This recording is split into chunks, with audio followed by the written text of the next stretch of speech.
নমস্কার, আমি সুকৃতি দান। আশা করি আপনারা সবাই ভালো আছেন। আপনারা সবাই দেখছেন অ্যাস্ট্রো সলিউশন।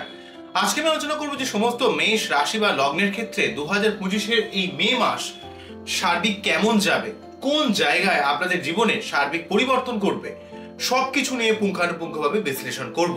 আশা করবো আপনাদের ভালো লাগবে। তাই অনুষ্ঠানটিকে মন দিয়ে শুনুন এবং বোঝার চেষ্টা করুন। মূল আলোচনা আসার আগে আপনারা জানিয়ে রেখে অ্যাস্ট্রো সংক্রান্ত টিপস পেতে আমার এই চ্যানেলটিকে আপনারা সাবস্ক্রাইব করে রাখতে পারেন। চলে আসি মূল আলোচনায়।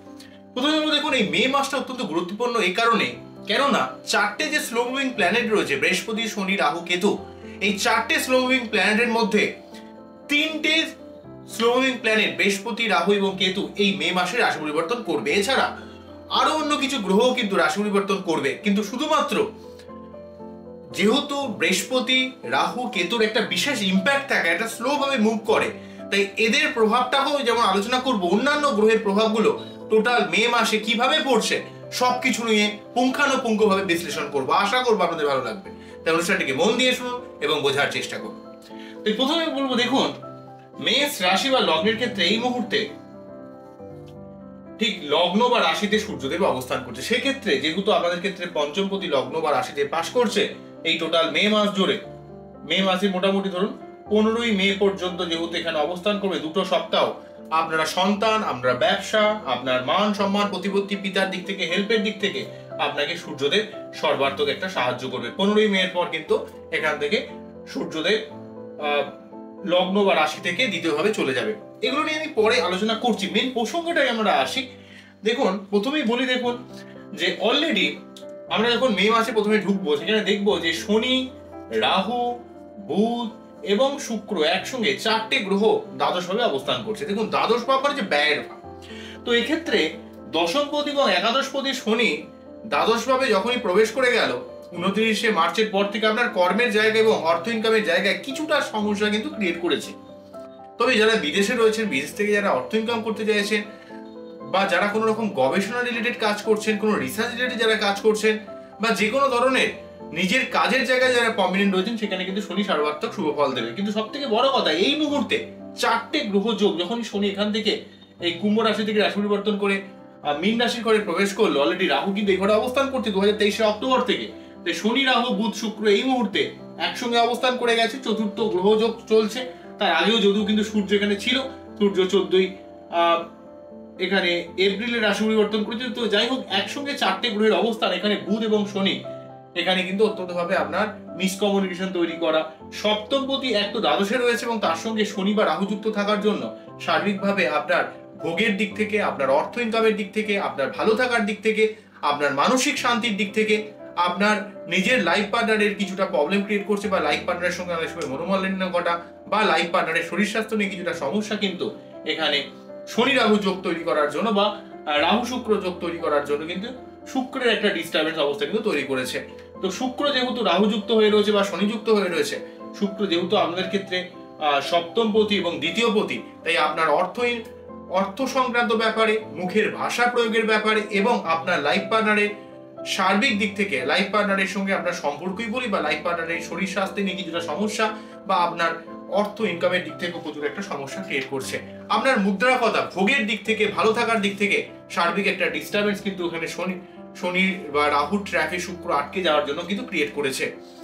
তো অন্য দিক থেকে দেখুন, ফাটকা ইনকামের দিক থেকে ভালো হলেও কিন্তু এখানে শুক্রের অবস্থাটা মোটেই ভালো নয়। তো সেই জন্য কিন্তু শুক্রকে কিন্তু এই ঘরে যেতে হবে। তো যাই হোক, একসঙ্গে যখন অনেকগুলো গ্রহ অবস্থান করে এক সন্ন্যাসীতে, মানে একই ঘরে অনেকগুলো গ্রহ অবস্থান করা মানে হচ্ছে অধিক সন্ন্যাসীতে গাজন নষ্ট। তো এক্ষেত্রে কিন্তু অনেকগুলো গ্রহের অবস্থান সার্বিকভাবে অনেকগুলো ভাবকে জুড়ে দিলেও একসঙ্গে অনেকগুলো গ্রহের অবস্থান আপনাদের মধ্যে একটা অস্থিরতা, আনস্টেবল অবস্থা তৈরি করছে। এবং তার সঙ্গে শনি যখনই কুম্ভ থেকে মীনের ঘরে প্রবেশ করলে, তখন দেখুন সার্বিকভাবে রাহু কিন্তু এক সাইডে সমস্ত গ্রহগুলো অবস্থান করলো, অর্থাৎ মীন থেকে, মীন, তারপরে হচ্ছে মেষ, বৃষ, মিথুন এই ঘরের মধ্যে, অর্থাৎ কন্যা থেকে মীনের মধ্যে এই ঘরের মধ্যে সার্বিকভাবে, অর্থাৎ মীন থেকে কন্যার মধ্যে এই সার্বিক ঘরে কিন্তু রাশিগুলো অবস্থান, মানে গ্রহগুলো অবস্থান করছে। কিন্তু এইখান থেকে আমরা যদি বলি কন্যা, তারপরে তুলা, কন্যার পরে তুলা বা বৃশ্চিক, ধনু, এই ঘরটা সম্পূর্ণ ফাঁকা পড়ে রয়েছে, অর্থাৎ রাহু কেতুর এক সাইডটা ভর্তি, অন্য সাইডটা ফাঁকা। সেই জন্য সার্বিকভাবে একটা কালসর্পদোষ চলছে। এই কালসর্পদোষ থাকার জন্য আপনাদের মধ্যে চূড়ান্ত লেভেলে একটা আনস্টেবিলিটি, অস্থির অবস্থা, শরীর স্বাস্থ্য ভালো যাচ্ছে না, মানসিক অতৃপ্ততা ভোগ করছেন, এই ব্যাপারটা কিন্তু ক্রিয়েট করছে। তো ওই জন্য কি করতে হবে, আস্তে আস্তে গ্রহগুলোকে এক জায়গা থেকে যে বসে রয়েছে সেটাকে একটু ছড়িয়ে যেতে হবে, তারপর কিন্তু এই সমস্যাটা আস্তে আস্তে নিষ্পত্তি হবে। প্রথমে বলি, দেখুন ফার্স্টে যে রাশি পরিবর্তনের কথা আমাদের বলতে হবে, দ্বাদশ ভাবে রাহু এবং ষষ্ঠ ভাবে কেতুর অবস্থান করার জন্য প্রচন্ড গোপন শত্রুতা সংক্রান্ত সমস্যা, পেট সংক্রান্ত কিছু প্রবলেম, একটু ফুড পয়জন হয়ে যাওয়ার মতো ব্যাপার, বা আপনার পেটের কিছুটা প্রবলেম ক্রিয়েট করছিল, যেহেতু এখানে ষষ্ঠ ভাবে কেতু অবস্থান করছিল 2023 অক্টোবর থেকে, এবং লোন নেওয়ার ক্ষেত্রে বা লোন দেওয়ার দিক থেকে বিভিন্ন যে সমস্যা ক্রিয়েট করছিল। অন্যদিক থেকে রাহু দ্বাদশ ভাবে অবস্থান করার জন্য বিদেশ যাত্রা বা বিদেশ থেকে অর্থ ইনকামের দিক থেকে ভালো হলেও আপনার ফ্যামিলি কেন্দ্রিক একটা অসুস্থতার জন্য টাকা পয়সা খরচ হয়ে যাওয়া, বা আপনাদের ক্ষেত্রে সার্বিকভাবে রাহুর এই দ্বাদশ ভাবে অবস্থান আপনার ক্ষেত্রে কিন্তু একটা আনএক্সপেক্টেড খরচকে কিন্তু বাড়িয়ে দিচ্ছিল, যেই খরচের কোনো প্রয়োজনই নেই সেই খরচ কিন্তু আপনাদের কিন্তু অনেকটা বাড়িয়ে দিচ্ছিল, যেহেতু এক্ষেত্রে রাহু দ্বাদশ ভাবে অবস্থান করছিল। তবে দ্বাদশ ভাবে রাহু অবস্থান করলে কিন্তু যেমন বিদেশ যাত্রার দিক থেকে হেল্প করবে, যারা তন্ত্র মন্ত্র জ্যোতিষ বা যে কোনো রকমের আবিষ্কারকমূলক কোনো কাজ করছেন, অর্থাৎ এটা মোক্ষ লাভের ভাব, মোক্ষ লাভের স্থানে রাহু, একটা রাহুর মধ্যে একটা হাই লেভেলের একটা ইন্টেলিজেন্ট পাওয়ার রয়েছে, বুদ্ধিমত্তা রয়েছে, কিন্তু এটা ভুল দেখার প্রবণতা রয়েছে, তাই আপনার হাত থেকে কিন্তু অনেক টাকা পয়সা উড়ে যাবে। ফ্যামিলি কেন্দ্রিক অনেক মানুষের অসুস্থতার জন্য আপনার টাকা পয়সা বেরিয়ে যেতে পারে। তবে বিদেশ যাত্রা, কারণ রাহুর হচ্ছে বিদেশ যাত্রার কারণ, তাই বিদেশ যাত্রার দিক থেকে হেল্প করলেও তো আপনার ক্ষেত্রে কিন্তু অনেক খরচ খরচা বেড়ে গিয়েছিল। তো যাই হোক, এবং আপনার পরিবার রিলেটেড অনেক সমস্যা, কিন্তু এখান থেকে কর্ম রিলেটেড দিক থেকে অনেক সমস্যা ক্রিয়েট করছিল, এবং আপনার অনেক লাইফে ঝামেলা ক্রিয়েট করতে হচ্ছিল। তো যাই হোক, রাহু কিন্তু প্রথমে রাশি পরিবর্তন করে আপনাদের ক্ষেত্রে কিন্তু রাহু চলে আসবে হচ্ছে কুম্ভ রাশি করে রাহু চলে আসবে, এখানে রাহু অবস্থান করবে 18ই মের পর থেকে।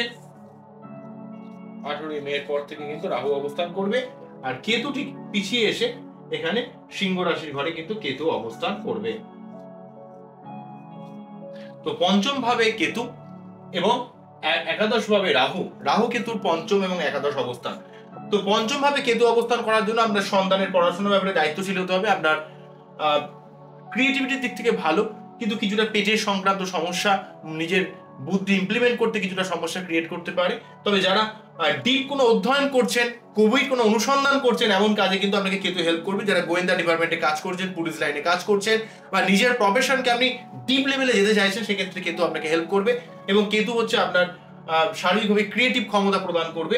আপনার সন্তানের ব্যাপারে আপনাকে কিন্তু একটু দায়িত্বশীল হতে হবে, তার সুবিধা জায়গাটা বুঝতে হবে, কারণ কেতু কিন্তু এখানে পঞ্চম ভাবে থেকে আপনাকে কিন্তু কিছুটা পেটের সমস্যা, কিছুটা সন্তানের শরীর স্বাস্থ্য নিয়ে সমস্যা আসতে পারে, এবং আপনার পড়াশোনার মধ্যে একটু অমনোযোগী ভাব, একটু টেনশন চিন্তার ভাব ব্যাপারটা আসতে পারে, এইভাবে একটু সাবধান হবে। তবে এই ষষ্ঠ ভাব থেকে সরে এসে পঞ্চম ভাবে থাকা মানে আপনার শত্রুতার জায়গাটা কিন্তু শারীরিকভাবে নির্মূল হয়ে যাবে, বা কর্ম রিলেটেড যে সমস্যাটা আপনাকে ফিল করতে হচ্ছিল সেই জায়গাটা কিন্তু অনেকটাই চলে যাবে, বা কর্মের মধ্যে একটা বিষণ্ণতা, বিশৃঙ্খল অবস্থা যেটা চলছিল দীর্ঘদিন ধরে, সেই জায়গাটা চলে যাবে।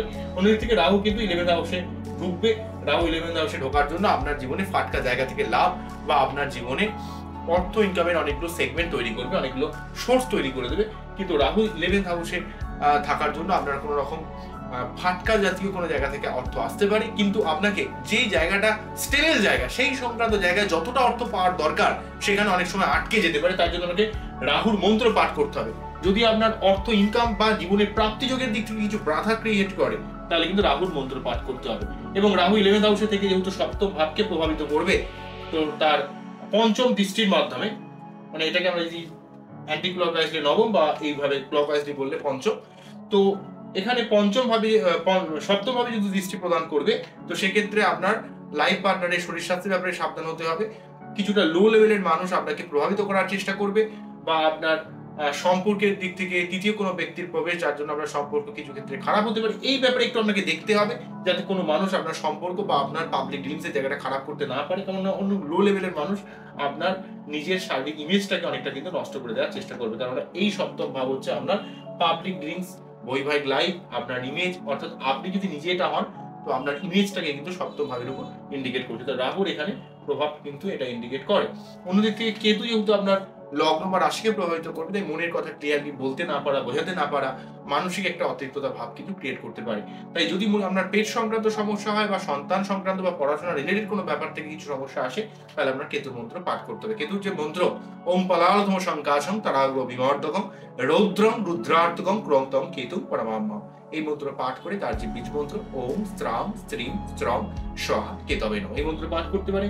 যদি আপনার অর্থ ইনকাম সংক্রান্ত বা জীবনে প্রাপ্তি যোগ রিলেটেড কিছু সমস্যা 18ই মের পর আপনি ফিল করেন, তাহলে কিন্তু আপনাকে রাহুর মন্ত্র ওম অর্ধকায়ং মহাঘোরং চন্দ্রাদিত্য বিমান্তকং সিংহিকায়ং সুতং রৌদ্রং তং রাহুম প্রমামহম, এই মন্ত্র পাঠ করে তার যে বীজ মন্ত্র ওম রাম হ্রিম রম স্বাহা রাম পাঠ করতে পারে। তো যাই হোক, এই জায়গাটা হয়ে গেল। নেক্সট যে প্রসঙ্গটা বলবো সেটা হচ্ছে বৃহস্পতি দেব আপনাদের দীর্ঘদিন ধরে সেকেন্ড হাউসে অবস্থান করছিল সেই 2024 সাল থেকে। তাই এই সেকেন্ড হাউসে বৃহস্পতি আপনার অর্থ সেভিংস এর দিক থেকে অনেকটা হেল্প করছিল, নতুন কোনো কর্ম প্রাপ্তির দিক থেকে, আপনার জীবনের সার্বিক শত্রুতা নির্মূলের দিক থেকে, আপনার জীবনের সার্বিক ঝামেলা নির্মূলের দিক থেকে, ফাটকা জাতীয় ইনকাম বৃদ্ধির দিক থেকে, এবং আপনার সেই সঙ্গে আপনার দশম ভাবকে প্রভাবিত করে কর্মের একটা সার্বিক প্রোগ্রেস করানোর চেষ্টা করেছে। তবে হ্যাঁ, আপনার বাচ্চাদের বৃহস্পতির অবস্থান কতটা ভালো সেই ব্যাপারটা ডিপেন্ড করবে যে আপনি বৃহস্পতির থেকে শুভ ফল লাভ করেছেন। যদি আপনার বাচ্চাদের বৃহস্পতির অবস্থান ভালো থেকে থাকে, তাহলে এই বৃহস্পতিকে আমরা এই মাসের 2 সপ্তাহ এখনো পাচ্ছেন, অবশ্যই অর্থ সংক্রান্ত কিছু বিনিয়োগ করার চেষ্টা করুন, নতুন কোনো কর্ম চেষ্টা করুন, যে কেননা বৃহস্পতি এই 2 সপ্তাহ কিন্তু আপনাকে কর্মের জায়গায় কিছু না কিছু পজিটিভ ফল দেওয়ার কিন্তু চেষ্টা করবে। বৃহস্পতির এই অবস্থান আপনাকে মুখের ভাষা, আত্মীয় স্বজনের সঙ্গে সম্পর্কের উন্নতি, আপনার নিজের কথার দ্বারা লোকের কাছে একটা ইমেজ তৈরি করা, এবং আপনার অর্থ সেভিংস এর দিক থেকে সর্বাত্মক হেল্প কিন্তু বৃহস্পতিদেব করেছে। তো যাই হোক, এই বৃহস্পতিদেব 14ই মে কিন্তু রাশি পরিবর্তন করে ঠিক থার্ড হাউসে প্রবেশ করবে। এখানে বৃহস্পতিদেব ঢুকে যাবে। আমি যদি ভালোভাবে বৃহস্পতিদেব কিন্তু এখানে ঢুকবে থার্ড হাউসে। যদি লগ্ন বা রাশি হয় তাহলে 1, 2, 3 থার্ড হাউসে বৃহস্পতির অবস্থান আপনার মধ্যে পরাক্রমতা, নতুন যা কিছু করবেন সেটা আপনার ক্ষেত্রে লাভদায়ক হবে, কারণ বৃহস্পতি কিন্তু আপনাকে পরাক্রমতা বৃদ্ধি করবে, আপনার অনেক লেভেলে একটা কানেকশন, কমিউনিকেশন বা আপনার পরাক্রমতাকে বৃদ্ধি করবে। মুঝে কুছ করনা হ্যায় এমন একটা মেন্টালিটি বৃহস্পতিদেব কিন্তু আপনাকে প্রদান করবে, কেননা থার্ড হাউসে বৃহস্পতির অবস্থান। এমনকি ভাই বোনদের দিক থেকে আপনি হেল্প পেতে পারেন। ভাই বোনদের অনেক সময় অনেক শত্রুতা ক্রিয়েট করে সম্পত্তি রিলেটেড ব্যাপারে, সেই জায়গাটা কিন্তু সেই শত্রুতার জায়গাটা অনেকটা নির্মূল হবে, কেননা থার্ড হাউসে বৃহস্পতি আপনার পরাক্রমতার ব্যাপারটা বৃদ্ধি করবে। নতুন কাজ, নতুন কোনো ব্যবসা, নতুন কোনো কর্ম, যা কিছু নতুন শুরু করবেন সেই নতুন শুরুটা আপনার ক্ষেত্রে অনেকটা লাভদায়ক হবে। এবং আপনারা যারা সোশ্যাল মিডিয়াতে কন্টেন্ট বানান তাদের ক্ষেত্রে কিন্তু বৃহস্পতি এখানে সর্বাত্মকভাবে আপনাদের সাহায্য করবে। নতুন কিছু কাজ আপনারা শুরু করুন, কোনোভাবে থেমে থাকবেন না, কিছু করুন, শুরু করুন, যেটা কিন্তু আপনার ক্ষেত্রে লাভদায়ক হবে। অন্য দিক থেকে যে কথাটা বলবো সেটা হচ্ছে আপনাদের রাহুর যেহেতু ডিরেক্টলি প্রভাবটা অলরেডি ডিরেক্টলি প্রভাব না থাকলেও তার একটা দ্বাদশ দৃষ্টি বলা হতো, যে ডিরেক্ট ভাবে লগ্ন বা সপ্তম ভাবকে ফেলছিল বলে আপনার মধ্যে মন মানসিকতার মধ্যে একটা অস্থিরতার ভাব হালকা হলেও ছিল। সেই জায়গাটাও কিন্তু 18ই মের পর কিন্তু আমরা চলে যাবে দেখবো, কেননা ষষ্ঠ বা দ্বাদশে থাকলে কেতুর একটা দ্বিতীয় দৃষ্টি বা আমরা অ্যাকচুয়াল দৃষ্টিকে দ্বাদশ দৃষ্টি বললে এই ঘরের উপর পড়ছিল, তার জন্য একটা সম্পর্ক রিলেটেড সমস্যা এবং মনের মধ্যে একটা বিষণ্ণতা ভাব ক্রিয়েট করছিল। এই জায়গাটা কিন্তু অনেকটা চলে যাবে, হ্যাঁ, 18ই মের পর থেকে। তো যাই হোক, বৃহস্পতি যখনই এখানে 14ই মে রাশি পরিবর্তন করবে, তা আপনার মধ্যে যেমন পরাক্রমতা বৃদ্ধি করবে, তেমন সেই সঙ্গে আপনার সম্পর্ক, যারা বিয়ে করতে চাইছেন বা আপনারা প্রেম করে বিবাহের চেষ্টা করছে, তাদের সেই বিবাহের একটা সম্ভাবনা ক্রিয়েট করবে। আপনার নতুন কোনো প্রেম আসতে পারে, বা সম্পর্ক যারা অলরেডি বিবাহিত, বৈবাহিক সম্পর্কের একটা সার্বিক কিন্তু উন্নতি কিন্তু এখানে কিন্তু অনেকটা করে দেবে বৃহস্পতিদেব, যেহেতু আপনাদের সার্বিকভাবে তার সপ্তম ভাবে যেহেতু দৃষ্টি প্রদান করছে, তাই বৈবাহিক সম্পর্কটাকে অনেকটা কিন্তু স্ট্রং করবে, অনেকটা স্টেবল করবে। এবং সেই সঙ্গে এই বৃহস্পতি যেহেতু নবম ভাবকে দৃষ্টি প্রদান করছে, ভাগ্যের উন্নতির দিক থেকে আপনাকে অনেকটা হেল্প করবে। আপনার উচ্চশিক্ষা, গবেষণা, তন্ত্র মন্ত্র, জ্যোতিষ বা পিতার দিক থেকে হেল্প, বা আপনার জীবনের ভাগ্য উন্নতি বলতে আপনি যেটা মনে করছেন এই সময়ে যে কাজটার জন্য আপনি মুখী হয়ে রয়েছেন, সেই জায়গাটা সার্বিকভাবে কিন্তু বৃহস্পতিদেব আপনার নবম ভাবকে প্রভাবিত করে একটা ভাগ্যের সার্বিক উন্নতির একটা বাতাবরণ কিন্তু ডেফিনেটলি ভাবে তৈরি করবে। তাই অবশ্যই বৃহস্পতির এই প্রভাবকে, নবম ভাবের যে প্রভাব, বৃহস্পতির মধ্যে এখন একটা শুভ গ্রহ যে আপনাদের ক্ষেত্রে নবমপতি, সেই নবম ভাবকে আপনারা দেখছে একটা ভাগ্যের সার্বিক একটা উন্নতি, ভাগ্যের সার্বিক একটা প্রোগ্রেস আপনি কিন্তু বৃহস্পতিদেবের দিক থেকে আপনি কিন্তু লাভ করবেন। কিন্তু একটা কন্ডিশন মনে রাখতে হবে, আপনার বাচ্চাদের বৃহস্পতির অবস্থান কতটা ভালো না খারাপ সেটা কিন্তু আপনাকে আগে দেখতে হবে। তো যাই হোক, নবম ভাবে বৃহস্পতির অবস্থান আপনার ভাগ্যের উন্নতিতে, আপনার কর্মের উন্নতিতে, আপনি আপনার এই মুহূর্তে ভাগ্য উন্নতি বলে যেটা মনে করছেন সেই জায়গায় একটা সার্বিক উন্নতি কিন্তু বৃহস্পতিদেবের দিক থেকে দেখতে পাবেন। অন্যদিক থেকে বৃহস্পতি যেহেতু তার নবম দৃষ্টির মাধ্যমে 11 হাউসকে প্রভাবিত করবে, তাই আপনার অনেক দিক থেকে আপনার অর্থ লাভের সুযোগ তৈরি করবে। যদিও রাহু থাকার জন্য কিছুটা ডিস্টার্ব তৈরি করলেও বৃহস্পতি এখান থেকে এইভাবে দৃষ্টি প্রদান করার জন্য আপনার সার্বিক অনেক প্রাপ্তি যোগে অনেক বাধা বিপত্তি কিন্তু কাটিয়ে দেবে। অনেক জায়গা থেকে আপনার অর্থ লাভ করার বা ধনা আগমন করার ক্ষেত্রে কিন্তু বৃহস্পতিদেব অনেকটা সাহায্য করবে। এই জায়গাটা অত্যন্ত পজিটিভ। শুধুমাত্র দেখবেন যে আপনার বাচ্চার বৃহস্পতির অবস্থান কতটা ভালো না খারাপ। যদি বৃহস্পতির অবস্থান ভালো না থাকে তাহলে কিন্তু বৃহস্পতির অবস্থানকে আমরা ভালো করতে হবে। অন্য দিক থেকে আপনাদের একটা কথা বলে রাখি, এই মাসে একটা ব্যাপার রয়েছে, সমস্যা রয়েছে, সেটা হচ্ছে মঙ্গল এই মুহূর্তে আপনাদের বাচ্চাকে নিচস্থ হয়ে অবস্থান করছে চতুর্থ ভাবে। তো নিচস্থ অবস্থান, আপনাদের রাশিপতি বা লগ্নপতি নিচস্থ অবস্থান পরিবার কেন্দ্রিক ব্যাপারে কিছুটা সমস্যা ক্রিয়েট করে, বা আপনার নিজের শরীর স্বাস্থ্যের কিছুটা চাপ যাচ্ছে, শরীর স্বাস্থ্য ভালো যাচ্ছে না, আপনার শারীরিক বল যেন কোথায় যেন কমে গেছে, এই ব্যাপারটা কিন্তু ক্রিয়েট করছে মঙ্গল নিচস্থ থাকার জন্য। মঙ্গল 3 এপ্রিল থেকে এখানে 7ই জুন পর্যন্ত এখানে কিন্তু মঙ্গল নিচস্থ হবে। তো নিচস্থ রয়েছে, তার জন্য কিন্তু শারীরিকভাবে আপনার শরীর স্বাস্থ্য একটা খারাপ যাচ্ছে, পরিবার রিলেটেড কিছুটা সমস্যা ক্রিয়েট করছে, মায়ের শরীর স্বাস্থ্য খারাপ যাচ্ছে। তো মঙ্গলকে কিন্তু 7ই জুন যখনই রাশি পরিবর্তন করে সিংহ রাশির ঘরে প্রবেশ করবে, তখন কিন্তু এই যে আপনার মধ্যে একটা শারীরিক ক্ষমতার অভাব, পরিবার কেন্দ্রিক সমস্যা, ভূমি ভবন বাহন মা বা পরিবার কেন্দ্রিক যে ডিস্টারবেন্স চলছে, সেই জায়গাটা ধীরে ধীরে কিন্তু 7ই জুনের পর চলে যাবে। মঙ্গল থেকে যে সমস্যাটা আসছে, এই জন্য এই সময়ে এই মে মাসটাতে আপনাকে মঙ্গল যেহেতু নিচস্থ হয়ে অবস্থান করবে, প্রতি মঙ্গলবার 3 বার করে হনুমান চল্লিশা পাঠ করতে হবে। মঙ্গলবারগুলোকে একটু আপনাকে সাবধানে চলতে হবে। আপনার শরীরের মধ্যে বল থাকবে না, একটা অস্থিরতা ফিল করতে হবে। আপনার রক্ত প্রবাহ করতে পারেন, মঙ্গল দেবের মন্ত্র পাঠ করতে পারেন, তাহলে অনেকটা কিন্তু লাভ পাবেন। তো যাই হোক, এই ব্যাপারটা হলো। নেক্সট যে প্রসঙ্গে চলে আসি, সেটা হচ্ছে অলরেডি শনিদেব কিন্তু রাশি পরিবর্তন করে যখন এই ঘরে প্রবেশ করেছিল, তখন কিন্তু কালসর্পযোগের সূচনা হয়েছিল। এবং দেখুন, রাহু কেতুর এক সাইডে সব গ্রহগুলো রয়েছে, অন্য সাইডে গ্রহটা ফাঁকা রয়েছে, মানে সেই জন্য কিন্তু কালসর্পযোগ চলছে। তো শনি 29 মার্চ যখন এখানে প্রবেশ করেছে, তখন থেকে কালসর্পযোগের সূচনা হয়েছে। আবার যখন মঙ্গল যখন সিংহ রাশি থেকে রাশি পরিবর্তন করে যখন কন্যা রাশিতে প্রবেশ করবে, সেটা কবে? এখানে 7ই জুন থেকে 28শে জুলাই পর্যন্ত কিন্তু এখানে ঘরে অবস্থান করবে। তো 28শে জুলাই যখনই কিন্তু কন্যা রাশির ঘরে কিন্তু মঙ্গল প্রবেশ করবে, তখন কিন্তু এই সার্বিক কালসর্পযোগের খণ্ডন হবে। তখন কিন্তু সার্বিক যে আমাদের একটা আনস্টেবল অবস্থা চলছে, সেই জায়গাটা সম্পূর্ণ খণ্ডন হবে। তবে বুঝতেই পারছেন, রাহু কেতুর প্রথমেই যে পরিবর্তন, সেটা হচ্ছে 14ই মে বৃহস্পতি রাশি পরিবর্তন এবং 18ই মে রাহু কেতুর পরিবর্তন অত্যন্ত গুরুত্বপূর্ণ হবে। তবে আমাদের ক্ষেত্রে সপ্তমপতি শুক্র একটু ডিস্টার্বে রয়েছে এই মুহূর্তে। তবে প্রথমে বুধ সরবে। বুধ কিন্তু আমরা দেখবো যে 7ই মেতে রাশি পরিবর্তন করে এই যে ট্র্যাপ, শনি বা রাহুর ট্র্যাপ থেকে আপনাদের লগ্ন বা রাশিতে প্রবেশ করবে, তখন আপনাদের মধ্যে একটা কমিউনিকেশন, আপনাদের মধ্যে একটা বুদ্ধিদীপ্ত ভাব ক্রিয়েট করবে। তারপর 18ই মেতে রাহু রাশি পরিবর্তন করে এখানে ঢুকবে, তখন কিন্তু অলরেডি শুধুমাত্র শুক্র এবং শনি এবং শুক্র একসঙ্গে অবস্থান করবে। তো তারপর 31শে মে কিন্তু শুক্র রাশি পরিবর্তন করে তারপর মেষ রাশি ঘরে প্রবেশ করে কিন্তু শুক্র এই শনি বা রাহুর প্রভাব মুক্ত হবে। কারণ শুক্র যতদিন পর্যন্ত শনি বা রাহুর প্রভাব যুক্ত হয়ে রয়েছে, তখন কিন্তু পুরোপুরিভাবে শুক্র পজিটিভ ফল দিতে পারছে না। তার জন্য আপনার মধ্যে একটা মানসিক অস্থিরতা, একটা যেন সুখের অভাব, একটা আর্থিক যে ফ্লোটা, সেটা যেন কোথাও একটা কমে গেছে। আপনাদের মধ্যে প্রচুর শক্তি রয়েছে, কিন্তু মঙ্গল এখানে ডিস্টার্ব থাকার জন্য বিভিন্ন আইনগত কিছু সমস্যা ক্রিয়েট করা, মানসিক একটা অশান্তির অবস্থা তৈরি করা, এগুলো কিন্তু আপনাদের ক্ষেত্রে ক্রিয়েট করছে। বা ব্যয় একটু বেড়ে গেছে সব ব্যাপারে, শরীর যেন পারমিট করছে না। এবং যেহেতু মঙ্গল আপনাদের ক্ষেত্রে লগ্নপতি বা রাশিপতি এবং অষ্টমপতি, সেক্ষেত্রে কিন্তু আপনার একটু ঝামেলা আসছে, আপনার পেট খারাপ যাচ্ছে, অনেক ক্ষেত্রে টুকটাক ভাবে মানুষের সঙ্গে তর্ক বিতর্কে বিনা কারণে জড়িয়ে পড়ছে। দরকার নেই, সেই জায়গায় আপনার জীবনের সঙ্গে কোনো লেনাদেনা নেই, সেই জায়গায় আপনার লাইফে কোনো ঝামেলা করার প্রয়োজনই নেই। সেই সংক্রান্ত ঝামেলা আপনি বিনা কারণে জড়িয়ে পড়ে নিজের অবস্থাকে আরো বিব্রত করে তুলছে। তো সেই জায়গাটা মেনলি মঙ্গলের জন্য ক্রিয়েট করছে। তো এই মঙ্গল যতদিন 4th হাউসে অবস্থান করছে নিচস্থ হয়ে, ততদিন কিন্তু আপনার পরিবার রিলেটেড ব্যাপারে একটু সাবধান হতে হবে। মায়ের শরীর স্বাস্থ্যের ব্যাপারে, নিজের শরীর স্বাস্থ্যের ব্যাপারে সামান্য কিছু রক্ত সংক্রান্ত প্রবলেম, প্রেশার, সুগার সংক্রান্ত প্রবলেম রয়েছে, তাই একটু সাবধান হবেন। কারণ মঙ্গল এক্ষেত্রে একটু নিচস্থ হয়ে থাকা আপনার মধ্যে একটু বেশি হঠকারিতা, অস্থিরতা অবস্থা ভাব কিন্তু তৈরি করছে। তার জন্য একটু প্রতি মঙ্গলবার একটু লাল ড্রেস ইউজ করবেন। এবং আপনারা মেষ রাশি বা লগ্নের মানুষেরা প্রতি মঙ্গলবার 3 বার করে হনুমান চল্লিশা পাঠ করা, বা মঙ্গল যে মন্ত্র ওম ধরণী গর্ভ সম্বুদম বিদ্যুৎ পুঞ্জ সমাপ্রভা কুমারং শক্তি হস্তাঞ্চম লহিতাঙ্গ নমামা, এই মন্ত্র পাঠ করে তার যে বীজ মন্ত্র ওম হুং শ্রীং মঙ্গলায় নমঃ, ওম হুং শ্রীং মঙ্গলায় নমঃ, ওম হুং শ্রীং মঙ্গলায় নমঃ। মঙ্গলের যে ঊর্জা, মঙ্গলের যে ক্ষমতা, মঙ্গলের যে শক্তি, সেটা মেষের খুব প্রয়োজন হয়। সেই ক্ষমতা যখন একটা ডিস্টার্ব হয়েছে, তখন আপনাদের মধ্যে অত্যন্ত আনস্টেবিলিটি তৈরি করছে।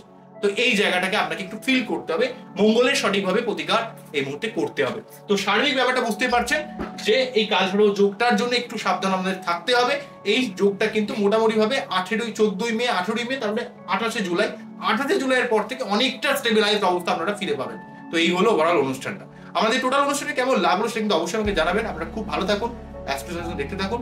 নমস্কার।